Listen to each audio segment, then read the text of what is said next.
उदालगुरि जिल्ला बर' थुनलाइ आफादनि बारग' दैदेनगिरि अमरेन्द्र स्वर्गियारिखौ जोबथा बिदाय होबाय। थारैनो नंगौ, मानसिनि जिउआ थास' बिलाइनि दै।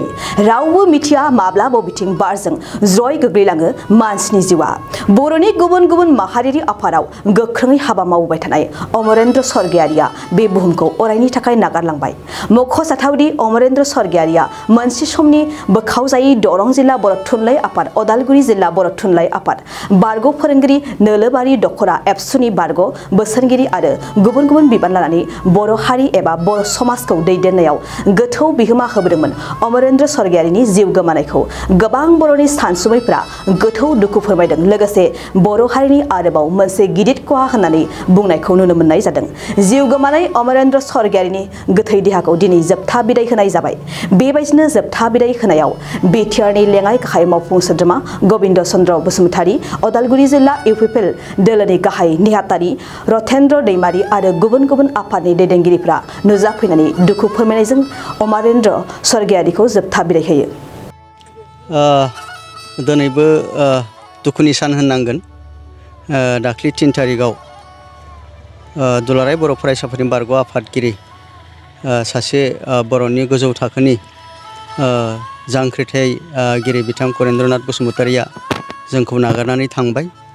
आरो बे सानखालिनो नैबे नोलोबारि गुदि बर' थुनलाइ आफादनि गायसनगिरि गाहाय नेहाथारि आरो बोखावजायै दरं जिल्लानि बर' थुनलाइ आफादनि आफादगिरि आरो बे ओनसोलावहाय जेब्लायबो मोनफ्रोमबो जेंनायावहाय मेलेमजिबि महरै बोसोनगिरि महरै गसंथाबोनाय आरो नैबे एल.बि. शास्त्री हाइ स्कुलनि बारग' गाहाय फोरोंगुरु अमरेन्द्र स्वर्गियारि बिथाङा दाख्लि जाय सानावहाय करेन्द्रनाथ बसुमतारी बिथाङा जोबथाहांबोदोंमोन, हैदिनखालिनो बिथांखौ खबर लानानै गावनि न'आव फैनाय समावनो मोसौजों लामायाव जाब्रबथाय जानानै बिथाङा जखम जादोंमोन, गोब्राब खर'आव जखम जादोंमोन। बेनिफ्राय बिथांखौ गुवाहाटीनि बाथौपुरिनि जि आयुरचन्द्र हस्पिटालाव हस्पिटालाइज खालामनाय जादोंमोन। मैया फुंनि 10 बाजि रिंगायाव बिथाङा जोबथा हां नागारबाय।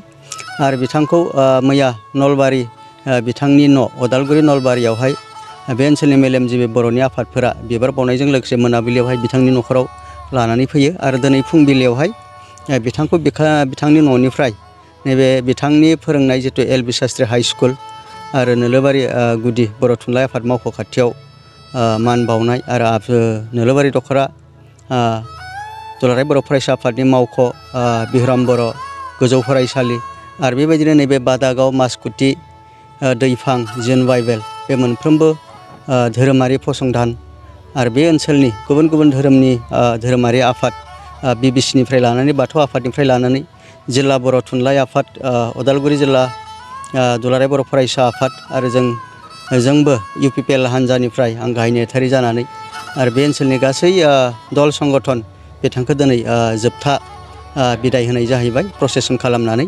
आरो बिथांखौ नैबे बिथांनि जितु न' बिथांनि अनजालि बिसि बिथांजों लोगोसे दोननाय जागोन आरो नैबेनो गोथै हाखरा। दा जोङो दुखु गोनां होननांगोन, बे साननैसो बर'नि गेदेमा बिथांमोना जोंखौ दुखुथिया भाबै नागारलांदों। करेन्द्रनाथ बसुमतारी बिथाङा जोबथा हां नागारनायजों लोगोसे जोङो खबर मोन्दों मानाव गेदेर बर'नि गोजौ थाखोनि दैदेनगिरि आथिखालनि आसामनि मन्त्रि बिथां इउ.जि. ब्रह्म बिथांनि असे बिदा जाय बिथाङा गोलाव सोमावसारनायाव लोब्बा दङमोन आरो दतमा आन्सलिकनि आफादगिरिमोन आदा बिथां पुतुल ब्रह्म बिथाङाबो नागारलांबाय। आरो दाख्लैबावै रौता गुदि बर' थुनलाइ आफादनि बारग' आफादगिरि महेश्वर बर' बिथाङाबो आदा करेन्द्रनाथ बारग'लांनायनि साननैसो सिगां बिथाङाबो रुंसारि जालांबाय। आरो नै दाख्लि फुजानि गेजेरावनो कालाइगाव आन्सलिक बर' फरायसा आफादनि बारग' आफादगिरि सुक्लेश्वर बर' बिथाङाबो बारग'लांबाय। आरो जों बेबायदिनो खोनादों सनितपुरावबो सासे सनितपुर जिल्ला दुलाराय बर' फरायसा आफादनि बारग' बिबानगिरि बिथाङा जिउ गोमादों। बेबायदि नैबे साननैसोआवहाय गेदेमा बर'नि दैदेनगिरि बिथांमोना जोंखौ नागारलांबाय। आं बेखायनो बे साननैसो गोबां मोनसे दुखु एबा नार्भास मोनसे फिल जादों। जियानो जाया मानो बिथांमोना गोथां समावहाय साफ्रोमबो गोख्रों बिबान लानानै माहारिखौ फोजौनायनि थाखाय माहारिखौ गादब जानाय नासयजानायनिफ्राय उदां खालामनो थाखाय जि जुजिनाय बे हाबाफारिफोराव बिथांमोना खामानि मावबोदोंमोन। गेदेमा बिथांमोननि जिउ आत्माया जाहाथे सोरगोआव आलो गोजोनै थाहैथों आरो नैबे आदा बिथां अमरेन्द्र स्वर्गियाबो जाहाथे बिथांनि नैबे नबथियावनो आलो गोजोनै थाथोंसै। बिथाङा बै समनिफ्रायनो रमान हांखो जुजिनायनिफ्रायनो बड'लेण्ड सोमावसारनायनिफ्राय लानानै बे ओनसोलाव गाबथानानै खामानि मावबोदोंमोन आरो आदा सुजेन आरो बिथां आदा अमरेन्द्र स्वर्गियारि बिथां गेदेमा सानैनि थाखायनो जोङो नैबे नोलोबारि दख'रा दुलाराय बर' फरायसा आफादा थांनाय गोलाव सोमावसारनायाव गेबें मोनसे बोसोन मोनदोंमोन, गोथार मोनसे बिथांमोननि दिन्थिनाय फोरोंनाय जों मोनदोंमोन। बेखायनो बे ओनसोलाव खौसे थानानै जों खामानि मावनो हादों आरो बिथांमोननि बे आशीर्बादनि थाखाय जोङो इयुनाव बे ओनसोलाव जोङो बिथांमोननि जि मावबोनाय दिन्थिबोनाय जि सान्थौ सानस्रि बेखौ लानानै बेबायदिनो खामानि मावलांनो हागोन होननानै आं मिजिंथिदों। दा आं बारा गोलाव बुंनो सानाखै, आं बेखिनिखौ बुंनानै फोजोबबाय। गोजोन्थों। नंगौ, जोंहा दरं जिल्ला बर' थुनलाइ आफाद बै समनि आरो आथिखालाव उदालगुरि जिल्ला बर' थुनलाइ आफाद, जोंनि सासे गोग्गोम आरो जोबोद मेंनो रोङै सासे मावथि बिबानगिरि बिथाङा अमरेन्द्र स्वर्गियारि सारा मैया रुंसारि जादों आरो बिथांनि जि रुंसारि जानाय बे रुंसारि जानाया जोंनि दरं जिल्ला बर' थुनलाइ आफाद लोगोसे उदालगुरि जिल्ला बर' थुनलाइ आफाद लोगोसे दुलाराय बर'फोरनि थाखाय मोनसे गिदिर खहा। बिथांनि खहाखौ जोंसो मोनदांगोन, गुबुना मोनदांनाय नङा। बिथाङा जोंनि मोनसे समनि दरं जिल्ला बर' थुनलाइ आफादनि नेहाथारि, मोनसे समनि आफादगिरि आरो बिथाङा बै समाव जि रमान हांखोनि सोमावसारनायाव बिथाङा मैखोम बाहागो लादोंमोन। बिथाङा समाजनि थाखायनो आफादनि थाखायनो गावनि न'खरखौ बिथाङा बांसिन गुरुत्व होआमोन। बिथांनि जि मोनसे बिहोमा, बिथांनि जि मोनसे कन्ट्रिबिउसन, बे आसरित मानिनो गोनां जोंनि थाखाय। जों दिनै गोबां दुखु मोनदों, जोंहा दिनै गोबां खहा जादों उदालगुरि जिल्ला बर' थुनलाइ आफाद हिसाबै, बर' हारि हिसाबै, बेखौ आं दिनै बुंगोन। बिथांनि गोसोखांथियाव बिदि माबाफोर थुनलाइ आफादनिफ्राय बिदि माबाफोर सानगोन नामा गोजोरै लाखिनो थाखाय? जोङो बेखौ जयै सावरायगोन। बिसेसकि जोंहा नोलोबारि गुदि बर' थुनलाइ आफाद दङ, नोलोबारि दख्रा बर' फरायसा आफाद दङ आरो लोगोसे जोंनि जि सरकारनि गेदेर गोलावफोर दङ। जों जयै जिरायनानै जों मा खालामनो हायो बिथांनि गोसोखांथियाव। जिहेतु बिथांनि जि बिहोमा, बे बिहोमाया एसेल' नङा, आं दहायनो बुंखादों, बिथांनि बिहोमाया गोबां दङ। बेखायनो जों मा हायो, जों दा जेबो बुंनो हाथ'वा, खिन्थु जोङो समजों लोगोसे जों बेखौ मा खालामनो हायो जों नायनि। जोलुर मोजां मोनग्राफोरनि थाखाय गोजोनथाव खौरां। गिबि खेबनि थाखाय बिटिआर हालामाव सेथि खेब ISPL-आ खुंफुंजागोन।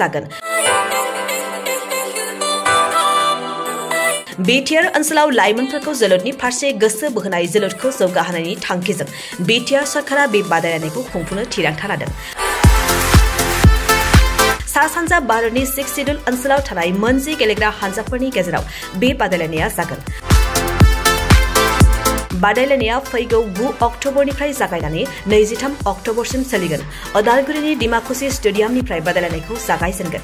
बेबायदिनो बे जोलुर बादायलायनाया बिटिआरनि मोनब्रै जिल्लायाव खुंफुंजागोन आरो जोबथा बादायलायनाया क'क्राझार जिल्लानि सिङाव थानाय थिथागुरिनि साइसाक सेन्टाराव खुंफुंजागोन। बादायलायनायाव देरहासार जानाया ट्रफिजों लोगोसे 3 लाख रां, सेथि रानार्स आपआ ट्रफिजों लोगोसे 2 लाख रां आरो नैथि रानार्स आपआ ट्रफिजों लोगोसे 1 लाख रां मोनफुंनो हागोन। 6 सिडुल ओनसोलाव थानाय मोनजि काउन्सिलफोरनिफ्राय बाहागो लाफैगोन।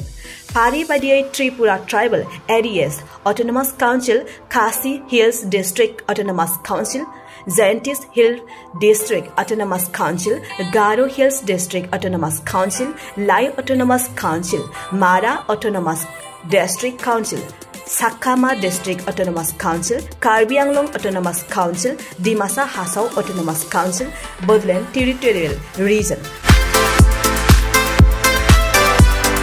बेखायनो सा-सानजा भारतनि जोलुर गेलेनायखौ मोजां मोनगिरि रायजो राजाफ्रा थिखानाय खालार आरो जायगायाव लैहोर लैहोर फैनानै